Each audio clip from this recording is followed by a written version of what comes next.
The pain is raw and unimaginable, but families of the 29 miners who perished in New Zealand say at least now they have certainty. Closure, though, is a different matter. It'll likely be weeks, if not months, before the remains of the men can be recovered from the underground mine where they lie. Here's New Zealand correspondent Dominique Schwartz.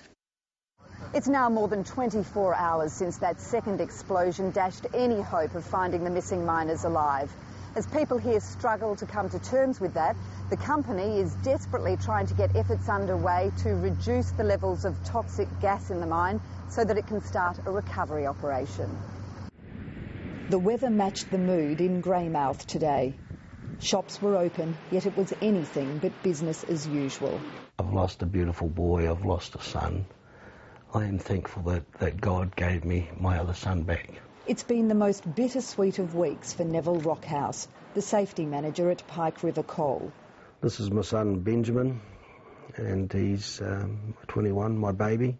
Benjamin died in the mining tragedy, but his brother Daniel survived the initial blast and walked out, dragging a workmate to safety.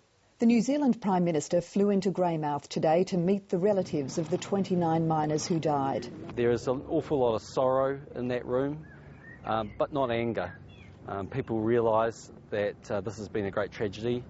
They deserve answers, and in due course we will have a proper investigation. For now, though, the focus is on recovering the remains.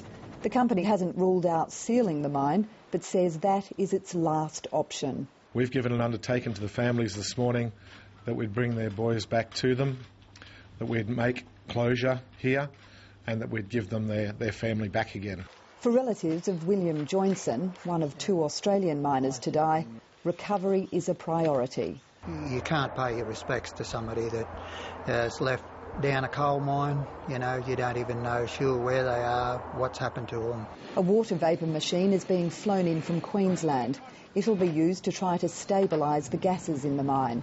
There are also plans to send in an Australian robot.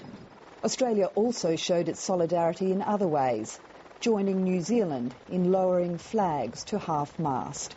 It's a bad time, and it's going to be pretty rough for a while, but families, they stick together, they come through, and we'll come through. Now that's the hope they're holding on to. Already the community here is rallying behind the miners' families. Several relief funds have been set up, and already they have $1 million in the kitty. A lot of that's come from the mine company and the company's major shareholder. And next week, here in Greymouth, on Thursday at 2 o'clock, the nation will come together in a memorial service to remember the 29 miners who lost their lives. Dominique Schwartz, ABC News, Greymouth, New Zealand.